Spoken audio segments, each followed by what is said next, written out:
Okay, my friends, Ruben Obed here, and I'm just doing a quick video of my system here, which you guys have already seen.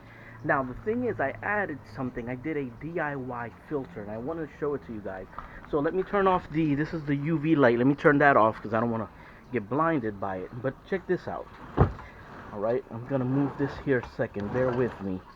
Now, this is inside my water tank. Okay. Now, inside my water tank, if you hear this drip, what I did is I took an aquarium pump. You see how well you got to see it there. Okay, an aquarium pump. If you see it there, those aquarium pumps are like 12, 13 bucks online. And I took a bottle of water. Let me see if I could. Okay. This right here is a bottle, just a regular bottled water, and I put a little piece of hose in there from the water pump. The hose goes into the cap, and I filled the inside of the bottle with some kind of, it's like a napkin cloth type material, which I found at the dollar store. And the water comes out this end. Okay, so basically this is like an internal filter. Okay, internal filter. Now, the purpose of this is, since it's rainwater, a lot of sediment comes in, and even though I have, like, sediment filtration and whatnot, but I wanted to add another layer of filtration inside of the water tank itself. So that's what I did.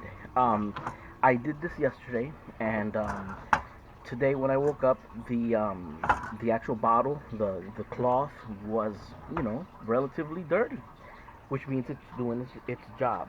Um, it's running. It's supposed to run 24/7. I run it only for most most of the day. Like around 7 o'clock, I turn it off. Because the sun comes down. But I think it's a great idea. I think a lot of people should implement that into their water tanks.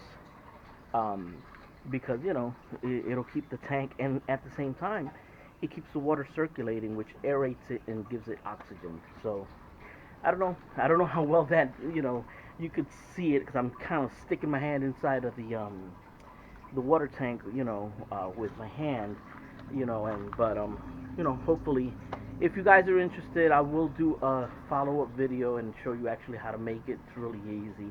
It's basically just take a water bottle, and you stuff it with some kind of cloth and poke holes on the other side of it, so it'll drip. So that's pretty much it. It's kind of self-explanatory. All right, guys. Well, take care. Next video, I'm gonna show you guys the um, the vacuum cleaner, the suction vacuum cleaner that I made DIY to take out the sediment from the bottom of the water tanks. I'll show you guys that in another video so you guys could make that. All right. Take care.